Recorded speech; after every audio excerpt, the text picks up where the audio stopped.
you cover your cake, you'll need to pre-knead your fondant just to soften it up a little bit so it's easier to roll out. I like to fold it towards myself like this. I push my thumb in like that, and then I push down like that. So I push my thumb in and then down.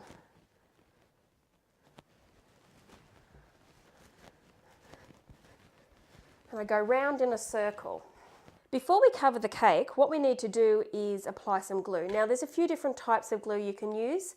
You can use water in a spray bottle, which is what we use. And you can use a sugar and water solution and you paint it on with a brush. I honestly use the water because it's faster.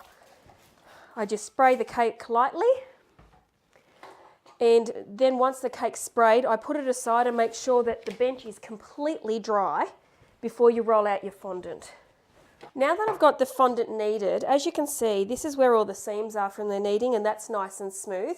So what I like to do is I put a little icing sugar down. Some people use corn flour. I put it down with the folds down to the counter. Then I flatten it out a little bit. And then I move it round because sometimes it can stick to the bench at that stage. Put a little bit of icing sugar on the top of the fondant, and I'll put a little bit on the rolling pin. So to put it on the rolling pin, I put it on my hand and I roll the rolling pin. And then I just need to roll out the fondant to be big enough to go over the top and down both sides of the cake. Now, to know how big that is, you need to measure the height of the cake, times that by 2, and then add the diameter of the top. Now, I'm picking it up as I roll so it doesn't stick to the counter. I personally like to put a thin layer of fondant on my cakes, mainly because I figure we've already got something absolutely delicious underneath the fondant, which is the chocolate ganache. As I was rolling out the fondant, I noticed that I had a little air bubble here in it. Now, there's a few different ways of getting rid of that. I use an acupuncture needle. They are a lot more fine than a pin or a stitching needle.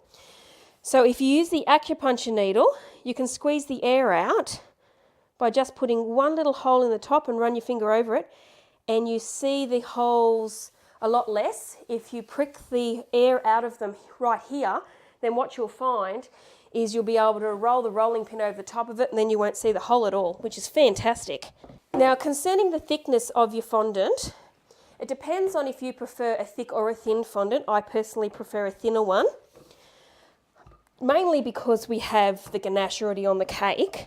If you're using a soft fondant, roll your fondant a little bit thicker than you normally would before you apply it on the cake, because then when you go to put it on the pressure points of your cake, you'll find that it may tear. If it's a harder fondant, then you can do it a little thinner. I like the fondant to be applied at maybe 4 or 5 mil. Some people do it even thinner than that, and I think it's fabulous. The thinner the better. Now that we've got the fondant rolled out and we have water on the cake already to use as glue, all we have to do is pick the fondant up and pop it on the cake.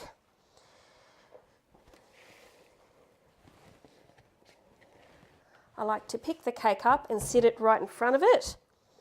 Pick up the fondant and throw it over the top.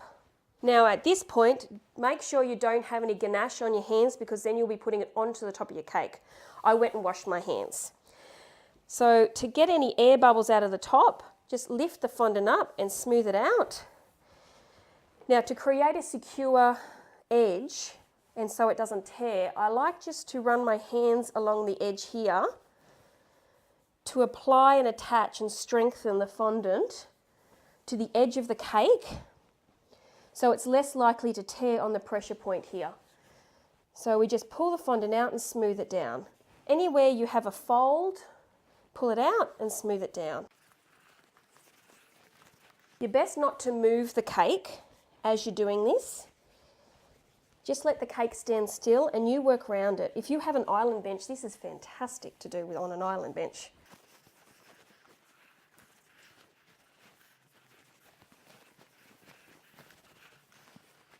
Now that we've got the fondant on, we need to cut off the excess. So get yourself a pizza cutter or a sharp knife. I like to use a pizza cutter because when I cut round it, what I find with the pizza cutter is it doesn't pull the fondant. If you use a knife, sometimes it pulls as you go and it pulls the fondant off the edge of the cake. But it's completely off to you. As long as you get a nice clean cut, that's all that really matters. Now make sure at this point you turn your fondant over and see if there's any ganache on the fondant. As you can see here, there's a bit of ganache there. Now if you cut that piece out, throw that bit in the bin, and then we keep the rest of the fondant, which doesn't have any marks on it. I just like to go through it and check. There's a bit here. So take that bit off and just check the rest. No, it looks all good, which means we can knead it, pop it in a bag and keep it for another project. Now when you store it, it needs to be stored in an airtight bag. So just pop it in a snap lock bag. And then I will pop this in another snap lock bag. Now that you've got the fondant on the cake, you're not done yet. You actually need to smooth out any lumps and bumps. So I've got a couple of smoothers here. You can also use a flexi smoother if you like. I like to use all three. So I smooth the top first. And then I like to hold the top of the cake, but move it a little bit so I don't leave an impression on there. And smooth the edge. Now, the reason this cake is not moving is because when I sat it onto the counter, it had a little bit of ganache underneath it. That's not a problem. That's a good thing. We want that to not move until we're finished. And then once we're finished, we'll pop it on a cake board. Now that should smooth out your fondant itself. If you feel that there are a couple more blemishes and you just can't get them out, get your flexi smoother. These are wonderful. You can bend them in lots of different ways. They've got lots of fabulous uses, including ganaching. Pop the flexi smoother in your hand, and as you can see, it's flexible. So what we do is we wrap it around the cake and we smooth like this, and as I hold the top of the cake. So I just go round and do my best to make sure it's smooth. It's a little bit like that thing that you do as a child where you tap your head and you rub your tummy. I just don't want to hold the top one still, because if I hold the top one still, I'll get an imprint in the top and I really don't want to. I've just realised I've got this air bubble here that keeps moving. It's just there, you may not be able to see it. So because this is going to have a second tier on it, and I don't really want to have a pinprick in a visible spot, what I'm going to do is I'm going to put a couple of little holes where I know the cake is going to be sitting, the second tier. Smooth the air bubble over to the hole, and then the air will come out there, and then when we put the second tier on, it will cover those holes, which are almost invisible.